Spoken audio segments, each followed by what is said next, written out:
Good morning, my name is Enrico Santos and I'm going to introduce to the topic of my thesis. The title of this presentation is Not All Contexts Are Equal, Automatic Identification of Antonyms, Hypernyms, Co-Hyponyms and Synonyms in Distributional Semantic Models. Most of the research presented in the next slides was carried out together with Chin Lu, Alessandro Lenci and Chureng Wan. In the last decades, natural language processing has achieved impressive progress in modeling human language ability, also developing a large number of applications, for example those in information retrieval, information extraction, question answering and machine translation. These applications were not only improved through the bettering of the algorithms, but also through the use of better lexical resources and ontologies, such as WordNet, Sumo, Dolce, ConceptNet, and others. As the relevance of these resources has grown, systems for their automatic creation and update have assumed a key role in natural language processing. The reasons are that handmade resources are arbitrary, expensive to create, time-consuming, and very difficult to update. Entities and relations have been identified as the main building blocks of these resources. Natural language processing has focused on methods for their automatic extraction and representation, in order to increase the effectiveness of the resources and reduce the costs of their development and updates. Yet, however, we are still far from achieving satisfying results. The distributional approach was chosen in this research for several reasons. First of all, because it can be completely unsupervised, because it can be portable to any language for which large corpora can be collected, it has a large range of applicability, it is cognitively plausible, and also very important because it is very strong in identifying semantic similarity. Let's move back to some concepts that date back to Saussure at the beginning of the 20th century. The main semantic relations, such as synonymy, antonymy, hypernymy, meronymy, are also called paradigmatic semantic relations. But what do we mean by paradigmatic? Paradigmatic relations are those concerned with the possibility of substitution in the same syntagmatic contexts. Of course, we can consider them from a syntactic point of view, for example, same part of speech, or semantic point of view, same meaning. They should be considered in opposition to the syntagmatic relations, which are instead concerned with the position in the sentence, in the linear text. Distributional semantics can be used to derive the paradigmatic semantic relations from the syntagmatic ones. It relies, in fact, on the distributional hypothesis according to which at least some aspects of the meaning of a linguistic expression depend on its distribution in contexts. And also, the degree of similarity between two linguistic expressions is a function of the similarity of the context in which they occur. So the distributional hypothesis defines the distributional similarity, which can be interpreted as a semantic similarity. Starting from the distributional hypothesis, computational models representing words as vectors, whose dimension contain the strength of association with the context, have been developed. The strength of association is generally the frequency of co-occurrence or the mutual information, which can be PMI, PPMI, LMI, and so on.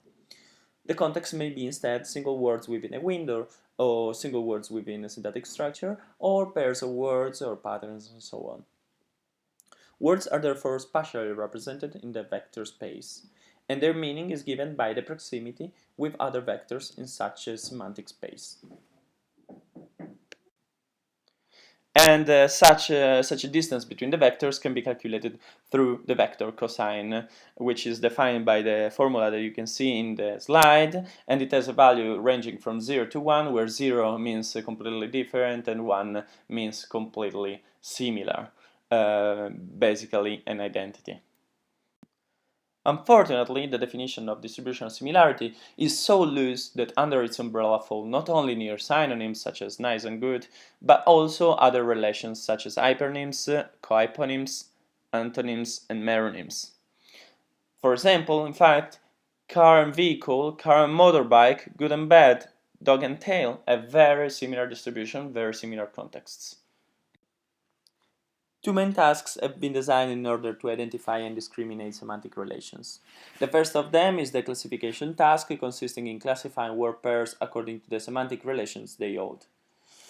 The second one instead is the relation retrieval, consisting in returning a list of word pairs sorted according as core that aims to predict a specific relation. Average precision is generally used in this case to evaluate the ranking. Since in the next slides I'm going to describe the experiments that we have performed, in this slide I describe the distribution semantic model on which we relied. It is a standard Windows-based distribution semantic model recording co-occurrence with the nearest X context words on the left and the right of the target word, where X can be either 2 or 5. Co-occurrences were extracted from a combination of the freely available UK-WAC and Wikipedia corpora and weighted through frequency and local mutual information. So let's start with near synonymy. Near synonymy is basically the relation that exists between words having nearly the same meaning, like happy and joyful. And it is very important because it's the main organizer of the semantic lexicon.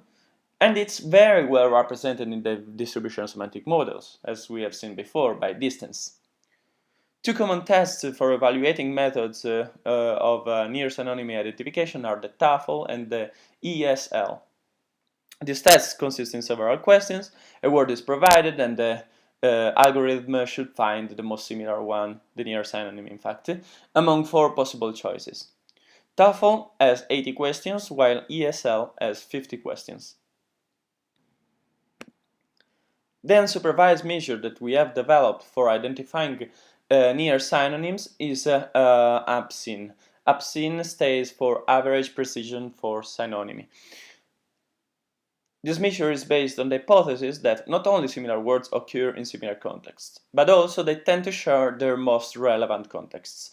For example, good and nice will share contexts such as pretty, very, rather, quiet, weather.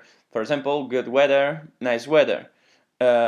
Pretty good, pretty nice, very good, very nice, and so on. By looking in Sketch Engine, you can see all these. In order to identify the most related context, we use a method that is used basically in all our algorithms, so we will explain it clearly now, but we will recall it later too.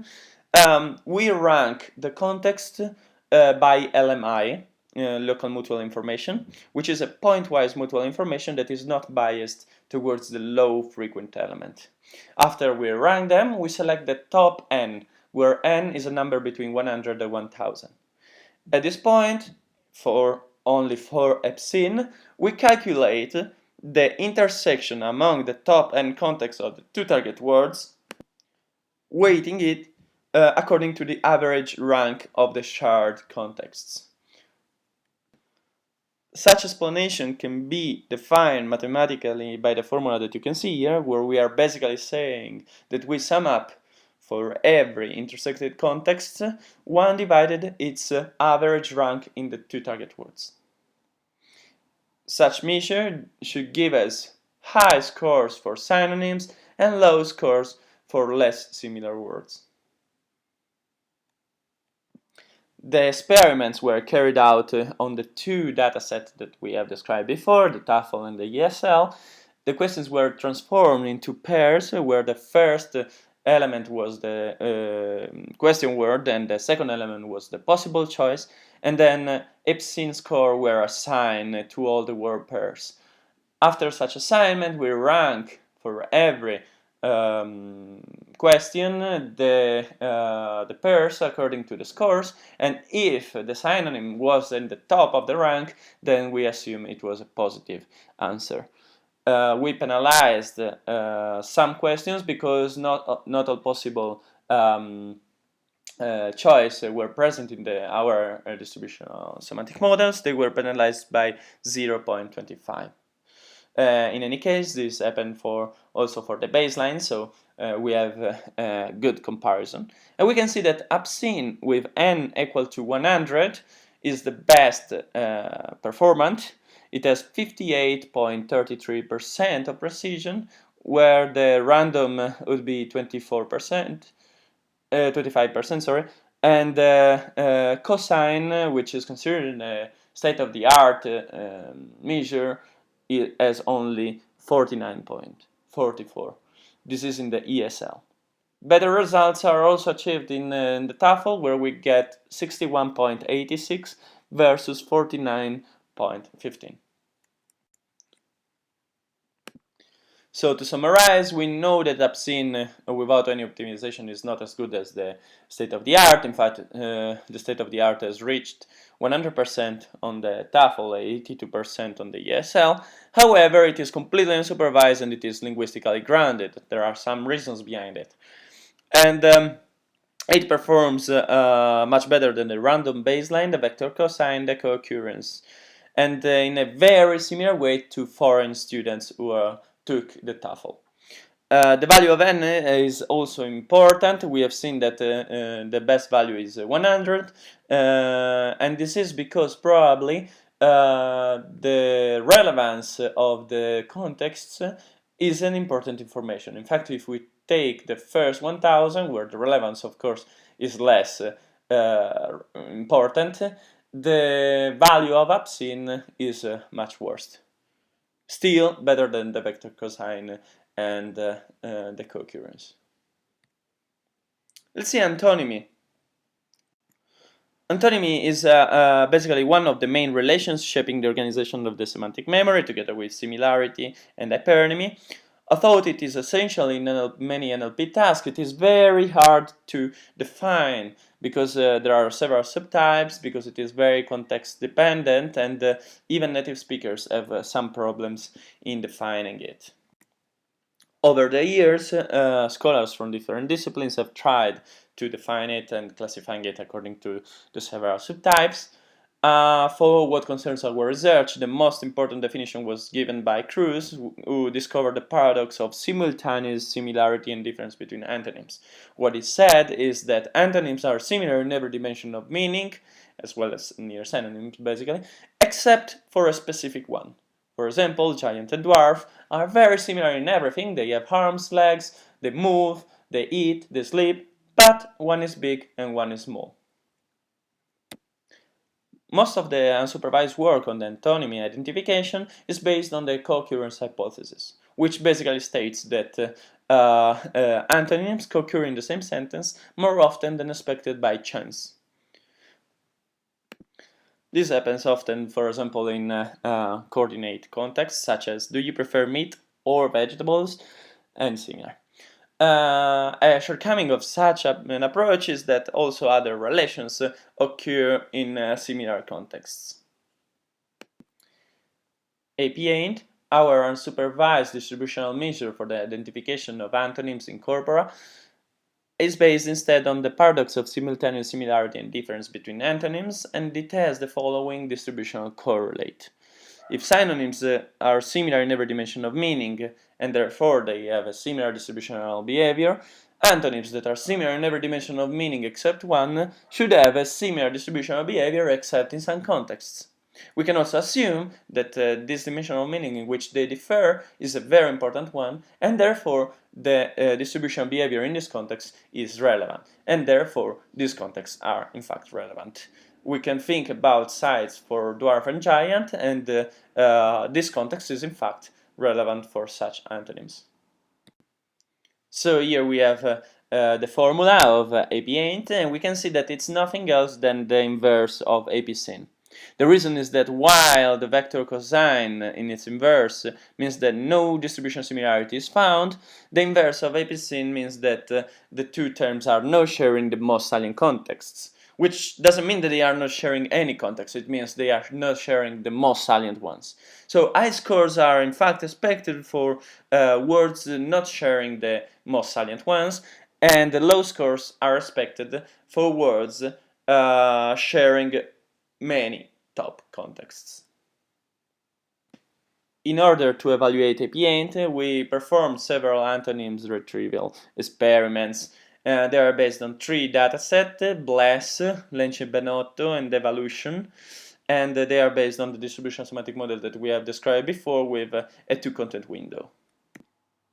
So in order to evaluate our algorithm, we assign APN scores to all pairs, and we rank the word pairs according to the first word in the pair, and then after to the AP8 value. average precision was used to evaluate the rank, and it should have returned 0 if all the antonyms were in the bottom, 1 if all the antonyms were in the top. We can see the results in the table just next to us.